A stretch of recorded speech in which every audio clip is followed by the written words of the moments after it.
Créer une courbe NURBS dans Grasshopper, c'est effectivement pas le plus simple, surtout si vous l'utilisez depuis quelque temps. Le composant NURBS Curve, ici présent sur l'écran, demande en entrée différents points. Et on comprend que c'est un peu compliqué d'aller créer chaque point manuellement, sachant que chacun demande 3 valeurs pour chacune des coordonnées, et qu'en plus, il faut que ces points soient alignés dans le même ordre, dans un ordre logique, pour créer une courbe qui, elle aussi, soit logique.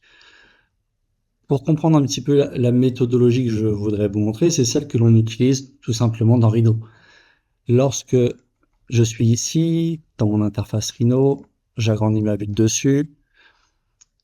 Dans mon calcul polyline, si je trace une polyline quelconque avec 3 segments et donc 4 points, je peux très bien, avec l'outil courbe à partir de points de contrôle, qui crée donc des courbes de degré 3, m'accrocher grâce à l'accrochage fin aux extrémités, m'appuyer dessus pour venir finalement positionner mes différents points de contrôle et créer donc ma courbe NURBS, et on retrouve mes points de contrôle positionnés sur chaque sommet de ma polyline.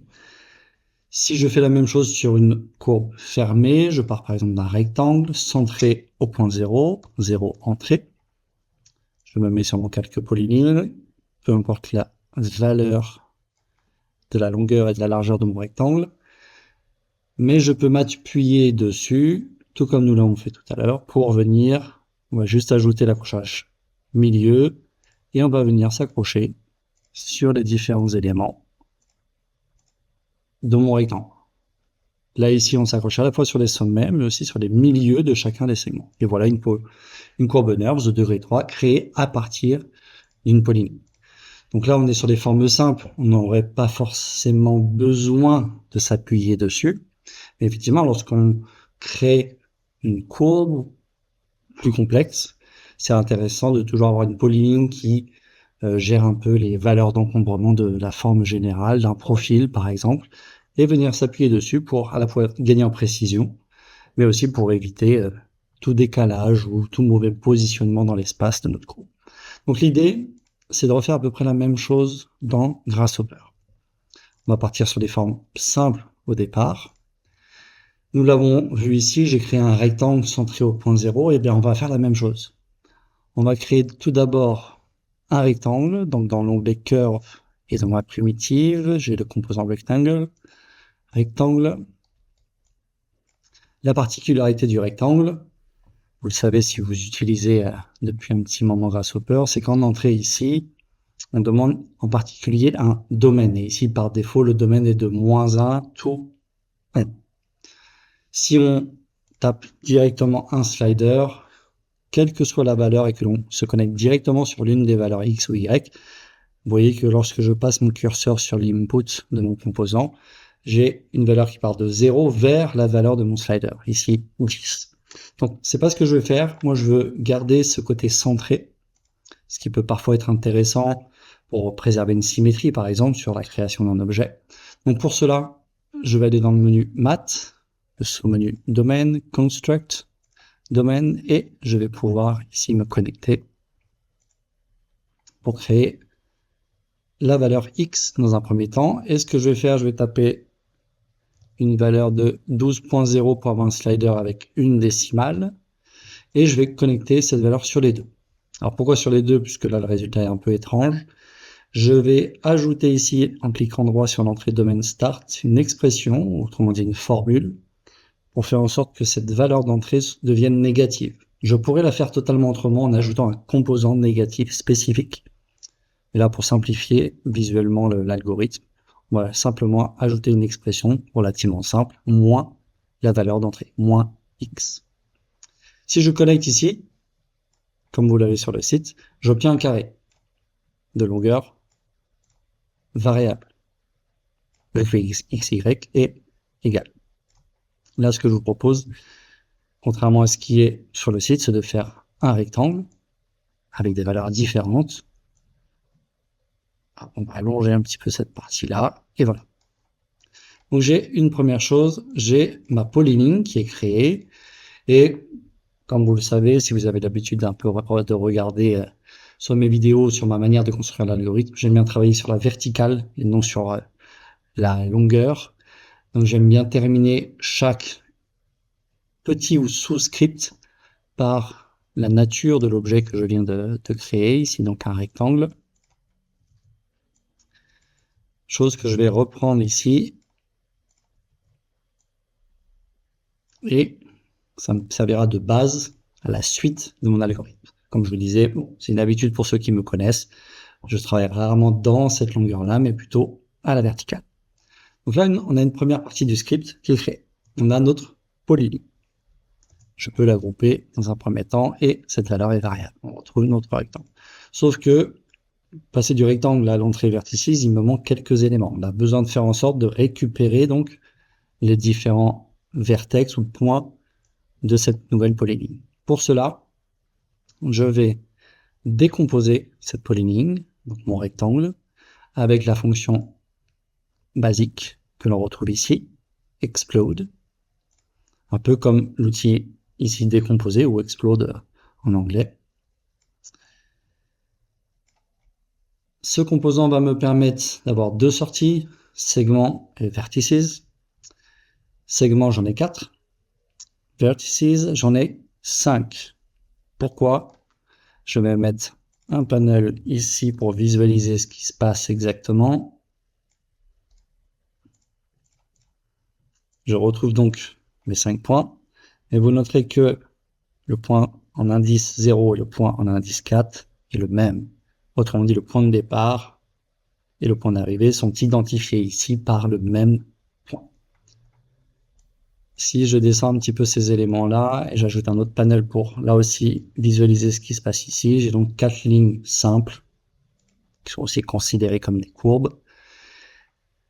Si je connecte vertices à vertices, on dirait, bah tiens, c'est intéressant, ça me paraît bien, sauf que ça me fait un résultat un petit peu étrange. Et on se rappelle, tout à l'heure, je me suis appuyé aussi sur le milieu de chacun des segments. Là aussi, j'aurais plusieurs solutions pour le faire. On va en utiliser une. Donc là, on a compris que c'était pas exactement ce que l'on voulait. Je vais utiliser la fonction divide curve. Donc ici, toujours dans le curve, division, la première. Vous noterez qu'ici, pour cet exercice, on va utiliser les composants majeurs ou ceux qu'on utilise très souvent dans Grasshopper. Donc, c'est mes segments qui arrivent ici en entrée de curve. Ces panels-là, je n'en ai pas besoin ou je n'en ai plus besoin. En plus, ça a tendance à alourdir visuellement, mais aussi l'algorithme. Donc, par défaut, le count est un nombre entier de 10. Moi, je vais réduire cette valeur à 2.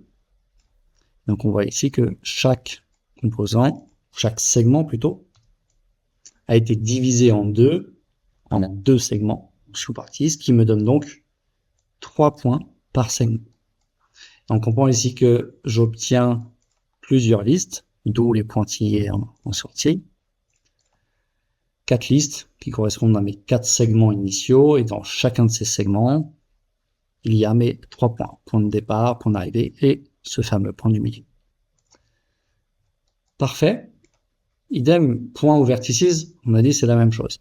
On pourrait se dire, bah ok, je me connecte comme ça, sauf qu'en résultat, bah j'ai toujours plusieurs listes. Là aussi, si je mets un panel en sortie, je vois que bah, pour chacun des segments qui a été décomposé en deux, à partir duquel j'ai récupéré 3 points, bah, il a fait une courbe NURBS à partir de chacun des 3 points, ce qui me revient à cette étape-là. C'est pas vraiment ce que je voulais. Je veux une courbe qui passe par l'ensemble de ces 8 points visuellement. Ok, donc on comprend qu'il y a un petit souci ici, et vous l'avez peut-être compris, c'est que mon problème, c'est que je ne veux pas de plusieurs listes. Je veux pas un arbre de données dans ce cas-là, je veux que tous mes points soient dans la même liste. Là aussi, il y a plusieurs solutions pour le faire. Il y en a une qui apparaît sur le site avec le Shift Path, c'est une des solutions. Une plus classique serait d'aller ici, de prendre le Flatten et de venir écraser l'ensemble. Et quand je me connecte ici, vous voyez le résultat. La nature du fil change et effectivement, j'ai tous mes points au même endroit. Donc voilà, ça c'est une solution effectivement qui est possible. J'aurais très bien pu faire un clic droit et faire flatten, ce qui revient à peu près au même. L'avantage de celui-ci, c'est qu'il y a une entrée path qui me permet de changer l'identité du chemin ou l'adresse de ce chemin-là, ce qui peut être plutôt pratique dans certains cas, notamment lorsqu'on utilise le composant merge, autrement dit lorsqu'on veut fusionner des données. Mais ça, je referme la parenthèse, on aura l'occasion de l'utiliser dans d'autres circonstances. Ok, j'ai mon flatten, j'ai tous mes points, et lorsque je connecte ici tous mes points dans l'entrée vertices, ça a l'air un peu plus correct, on voit que ça se passe plutôt bien, mais ça reste très figé, très rigide. Ce qui est logique puisque lorsqu'on a fait manuellement cette opération, on avait cliqué 8 fois, on avait posé 8 points de contrôle. Là, je regarde dans ma liste, j'en ai 12. Vous vous rappelez que chaque segment générait 3 points. Mais finalement, le point ici en indice 2 est le même que celui-ci en indice 0 et il va de même pour chacun des points. En fait, on a plusieurs et beaucoup de doublons dans ce cas-là. Et on a besoin de les supprimer. On a besoin de nettoyer en quelque sorte ces éléments-là. Et là, rien de plus simple. Dans l'onglet vecteur et points, on a cette fonction call duplicates. Call pour supprimer, duplicates, doublon, qui va me permettre de venir supprimer l'ensemble de mes doublons. Et je vais vite le constater ici. Voyez, on a réduit le nombre de points. Tous les doublons ont disparu et j'ai effectivement maintenant 8 points indexés de 0 à 7. J'ai donc bien une courbe intéressante, mais qui ne se ferme pas. Pour cela, rien de plus simple, je vais cliquer droit sur l'option périodique qui veut dire fermer ou boucle. Je vais cliquer sur invert pour que la valeur booléenne qui était false ou faux puisse devenir maintenant vrai. Autrement dit, oui, je veux que ma courbe soit fermée. Donc voilà cette partie où on a créé notre courbe et idem, je viens terminer cette sous-partie de l'algorithme par la nature de l'objet ici, donc une courbe, et je peux venir masquer tous ces éléments-là avec comme résultat donc une courbe qui est donc basée sur ces 8 points de contrôle qui sont définis donc par ici cette polyligne, le rectangle, et là on peut venir changer les valeurs globales d'encombrement en quelque sorte de ma courbe NURBS. Voilà un petit aperçu. On verra qu'il y a d'autres solutions pour créer des courbes normes, mais en voilà une première version relativement accessible. Et si j'affiche tous les points clés, on retrouve donc ma polyligne, les 8 points dont on a besoin, et la courbe NURBS qui passe donc par ces 8 points.